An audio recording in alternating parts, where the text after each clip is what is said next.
Hey you guys, this is Jessica from Saw It, Loved It, Need It. I just wanted to share with you guys a really quick tutorial on how to make the Wonky Skinny Trees by Cotton Bliss. I never have really done foundation paper piecing before prior to this, so for me getting the angles just right on sewing the pieces together was kind of tricky. So I just learned a few tricks along the way and decided to share with you guys how to do it. This is not a foundation paper piecing 101, so if you are unfamiliar with it, I would recommend watching Vanessa from the Crafty Gemini's video on YouTube on how to do foundation paper piecing. It's a great tutorial that I found very helpful for myself, and hopefully you guys do as well. So this is just going to be assuming that you kind of have the general idea on how to do foundation paper piecing.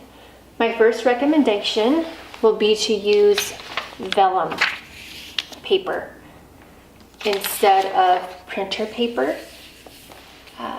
Vellum allows you to see through so you can see what you're doing, and printer paper is a little bit harder to work with in that sense of being able to see your work below your paper.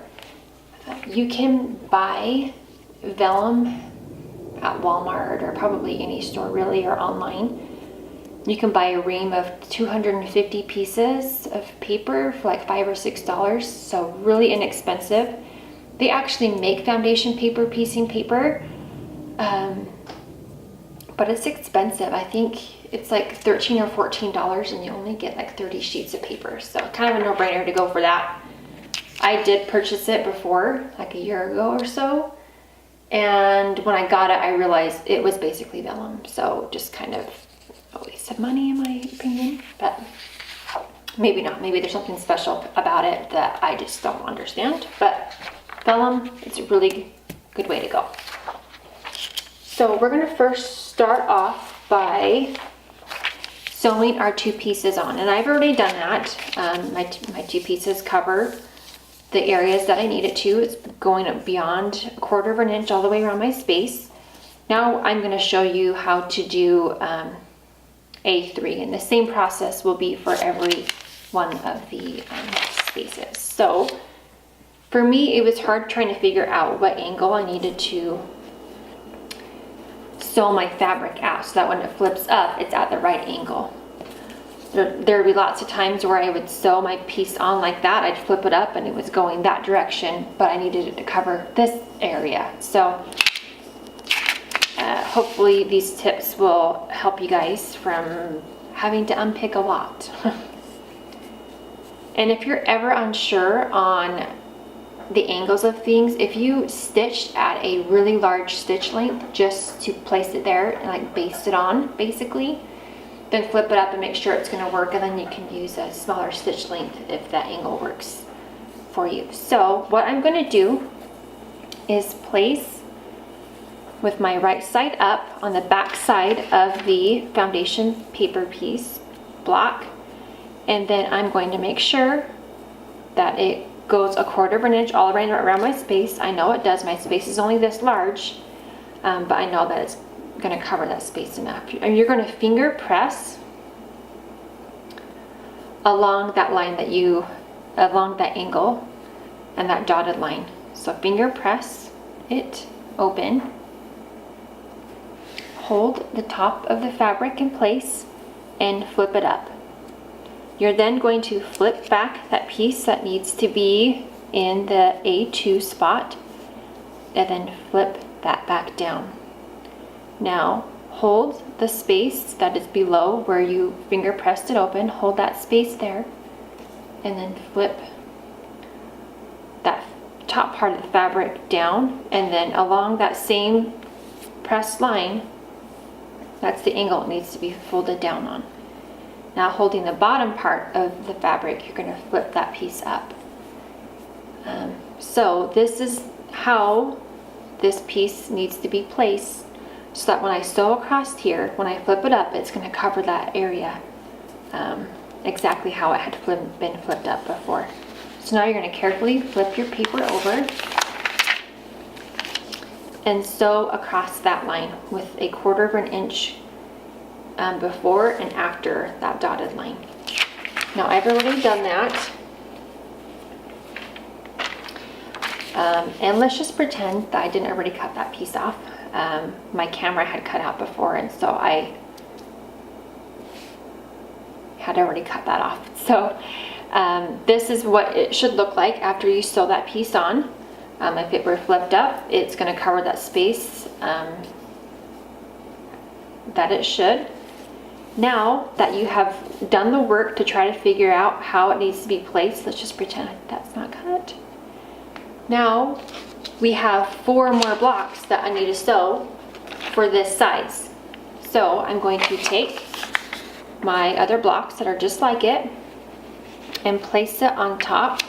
And because I can see through my vellum, I can see my other block. So I'm going to line up my lines with the block below it.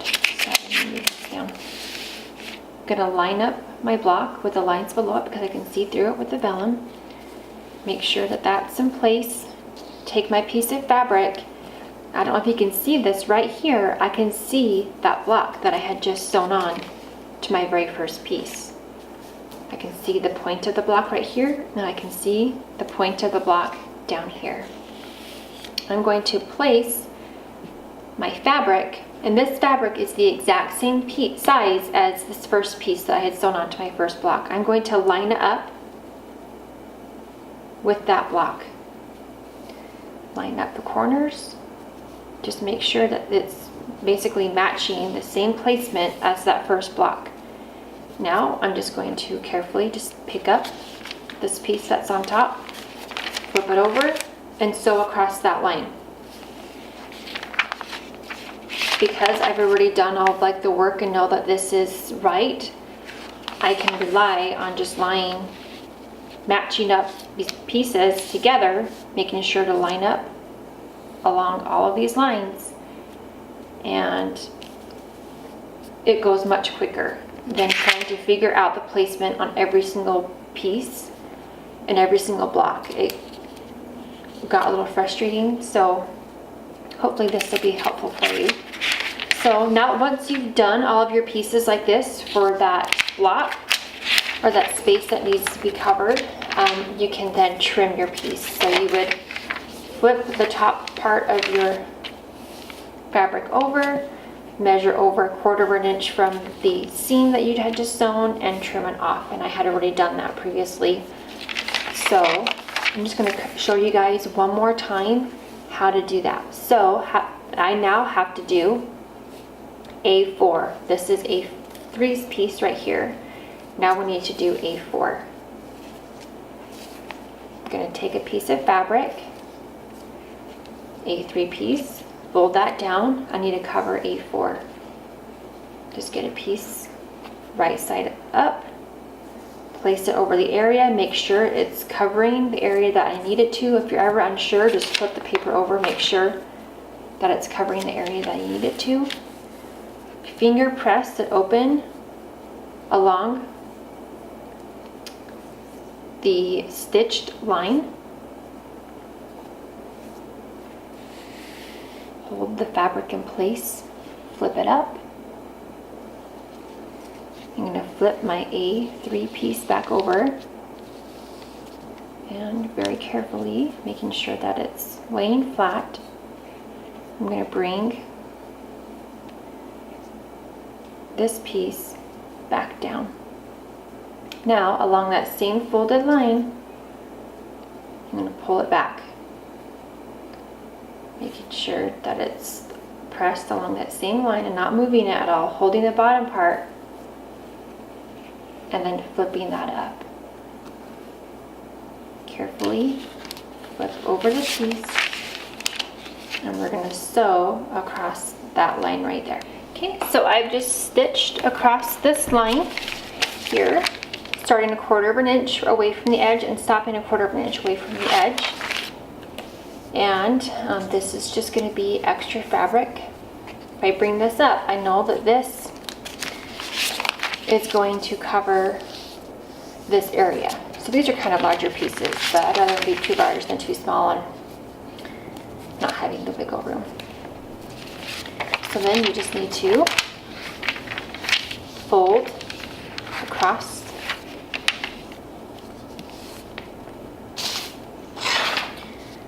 Line up the 1/4 inch line along the sewn line that you had just done.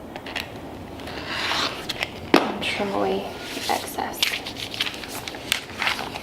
So if you pull that piece back, this block more than covers this area that is needed right here. Now I never would have guessed that placing my fabric at this angle when it's flipped up would have been straight up like that. So that's one thing that I had a really hard time with, is just trying to find out how to angle the piece when I'm sewing it down so that when it's flipped up that it covers the correct area that I need it to. So hopefully this tip is helpful for you guys in getting the right angles.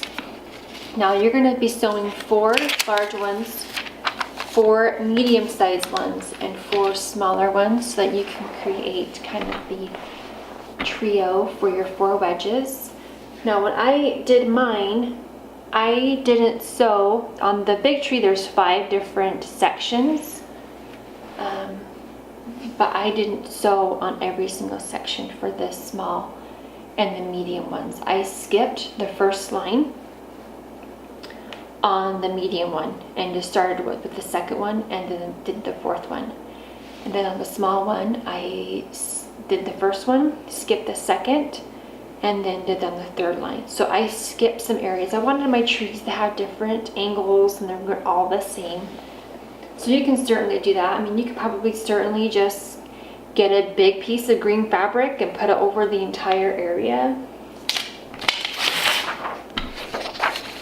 Over this entire area and sew that way, but I mean, that's up to you. I loved the scrappiness of it for this tree skirt, so you can do as you wish. I hope that this video was helpful and makes sense to you guys, and I look forward to seeing your Christmas tree skirts. Thank you. Bye bye.